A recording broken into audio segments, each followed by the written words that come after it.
That afternoon turned into one of the most unexpected, yet strangely intimate moments I'd experienced in a long time. The house was quiet, almost eerily so, and the steady ticking of the clock on the wall was the only sound breaking the stillness. Mom had left about an hour ago to run errands, leaving just me and Dad at home, something that didn't happen often these days. I had only been back from my first year of college for a few days, but being here again felt surreal. This was the same house I'd grown up in, yet it didn't feel the same anymore. I changed, and so had everything else, especially Dad. He still had that same dependable presence and easy smile, but there was a weight in his eyes I hadn't noticed before. Since I'd stepped through the front door, something about him felt different. He hugged me a little tighter, held on a little longer, and seemed to watch me with a quiet, almost searching focus. That afternoon, we sat on opposite ends of the couch, the golden light from the late-day sun stretching across the room. A couple of drinks sat on the coffee table, and we'd been chatting casually about school, about the neighbors, about little things that had changed. But eventually, the conversation faded, and in its place came a silence that felt heavier than before. "So," Dad said finally, his voice a little lower, "you must have met some interesting people at school. Anyone special?"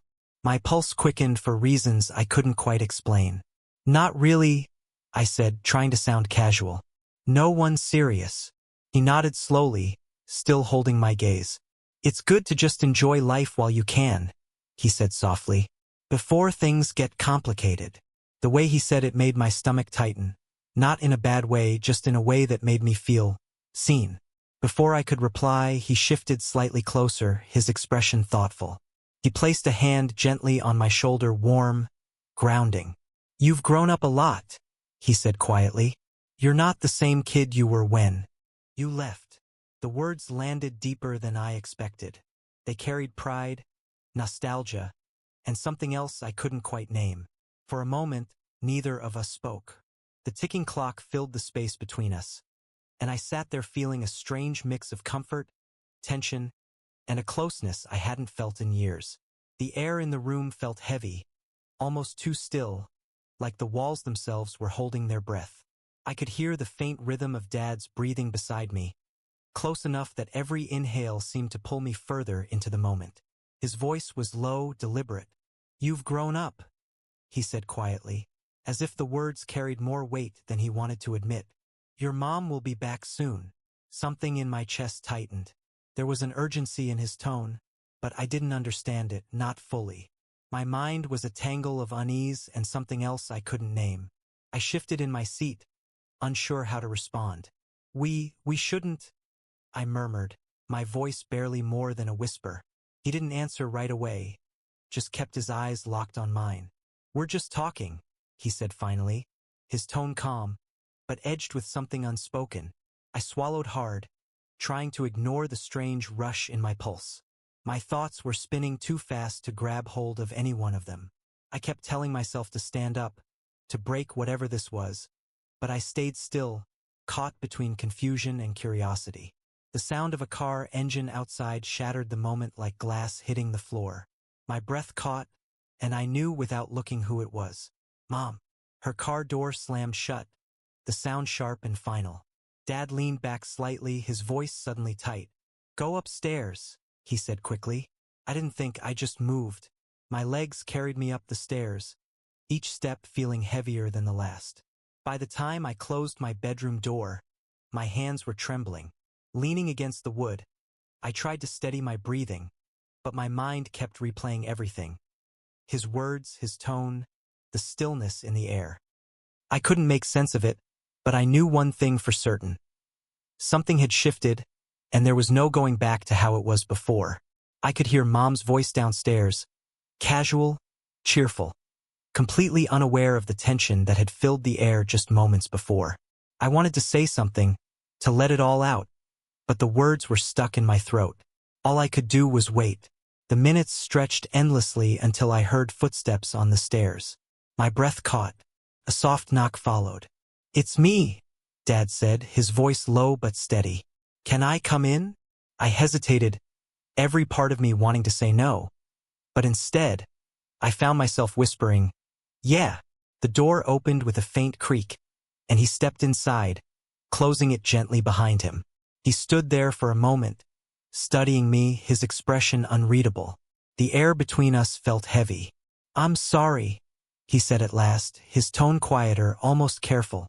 "I didn't mean to push too hard earlier." I swallowed hard, unsure how to respond. I wanted to say something, anything, but nothing came out. He took a slow step closer, his eyes still fixed on mine. "We'll keep this between us," he said softly. "No one else needs to know what we talked about." The way he said it made my pulse quicken. Part of me wanted to get out of the room, to escape the pressure in the air. Another part of me wanted to stay, to hear him explain. Before I could speak, Mom's footsteps sounded downstairs. "Paul? Where's our son?" she called, her voice light and unsuspecting.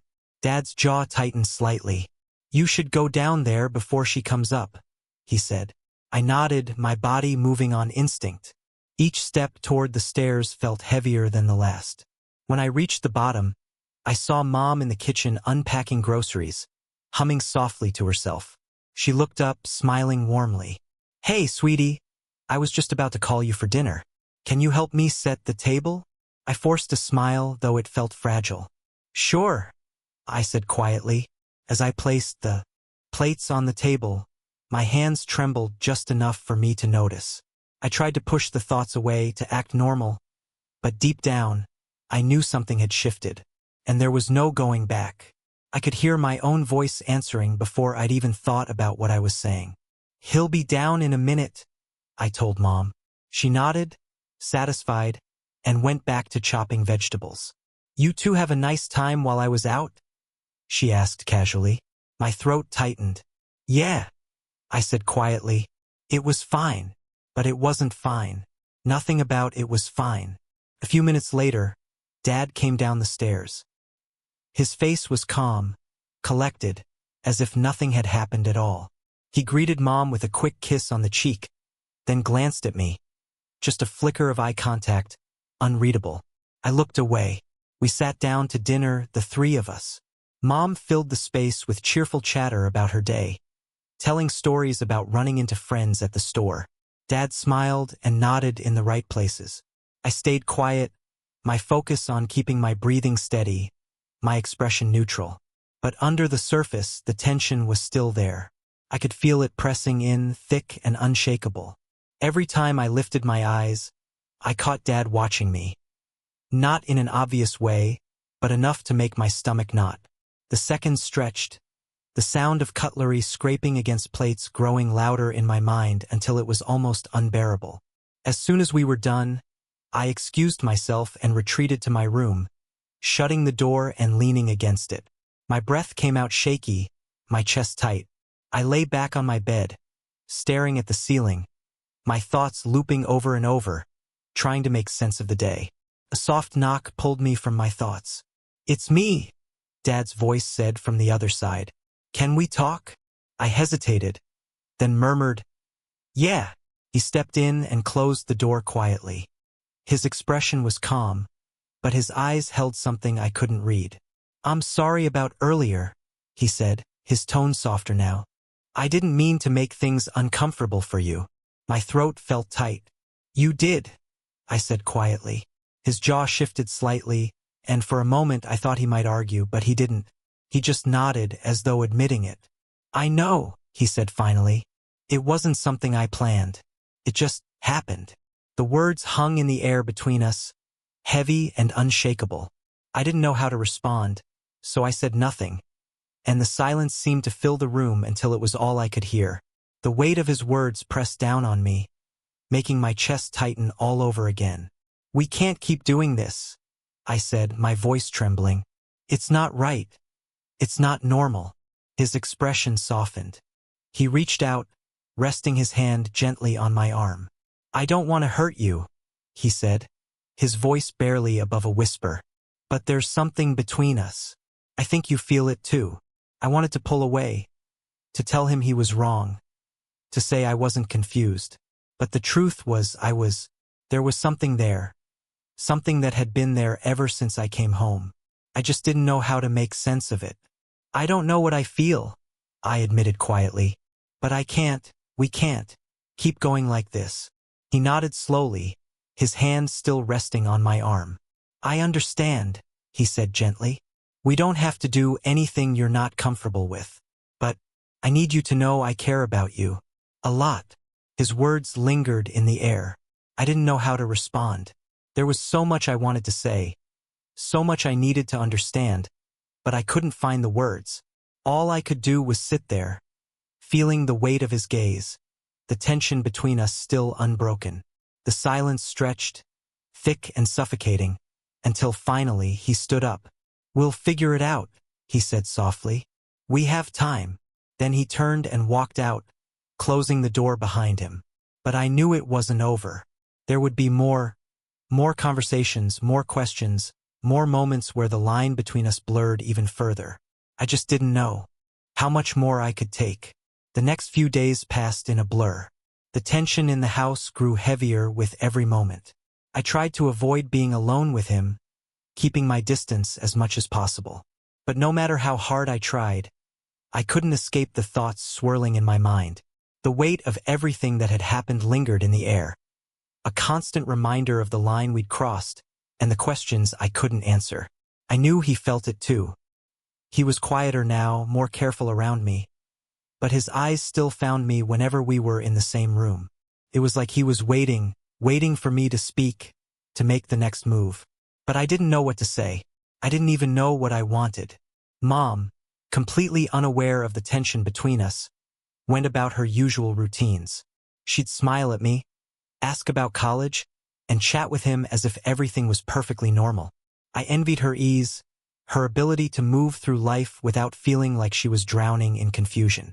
Late one evening, when the house was quiet and Mom had gone to bed, I found myself in the kitchen with him again. The soft glow from the stove light cast shadows across the walls, and the silence between us felt almost unbearable. I think we need to talk, I said suddenly, my voice breaking through the stillness. He looked up from the table, his expression unreadable.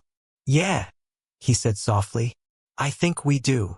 I swallowed hard, my heartbeat echoing in my ears. I don't know what's happening between us, I admitted, my voice barely above a whisper. But I know it's not right. It's not normal. He nodded slowly, his eyes holding mine. He nodded slowly, his voice low. I know. But feelings aren't always easy to control. His words seemed to linger in the air, heavy, unshakable. I felt a rush of emotion swell in my chest. But we have to, I said, my voice trembling. We can't keep doing this. It's not right. He stood, crossing the room until he was just a few steps away. He didn't reach out, didn't touch me, but the tension between us was almost tangible. I never wanted to hurt you, he said softly. I never wanted things to get complicated. But they have, I replied, my throat tight. And we can't keep pretending it's not happening. We have to stop. The silence that followed felt endless. It pressed in on me, thick and suffocating, but I knew these words had to be spoken. If we didn't draw the line now, it would break us both. Finally, he nodded. You're right, he said quietly. We need to stop before it gets worse. A strange mix of relief and sadness washed over me. Part of the weight lifted, but another part, a deeper, colder part, settled in my chest. I didn't know what the future held, but I knew we couldn't go back to what we were before. Something had shifted, and it couldn't be undone. We'll figure it out, he said gently. Together. I nodded, though uncertainty gnawed at me. I didn't know if we truly could figure it out. But at least we agreed on one thing: this couldn't continue. The next few days were tense but bearable. He kept his distance. I buried myself in packing for school. Time moved slowly, and though the tension lingered, it began to fade. The guilt, the confusion, they didn't vanish, but I knew I'd made the right choice. The night before I left, he came to my room. A soft knock, and then he stepped inside when I told him to. I just wanted to say goodbye, he said, lingering near the door, almost hesitant. I'll see you at the holidays, I replied, forcing my voice to sound casual, though the weight of everything unsaid pressed between us. He nodded, as if debating whether to say more. Finally, his voice broke the stillness. I love you. You know that, right? I know, I whispered. I love you too. A faint smile touched his lips, bittersweet, tinged with resignation, before he turned and left. The click of the door closing felt final, like the end of a chapter. The truth was, this wasn't over. Not really. There would be more to face, more to understand, more to work through. But for now, this was enough. For now, we'd taken the first step toward moving forward.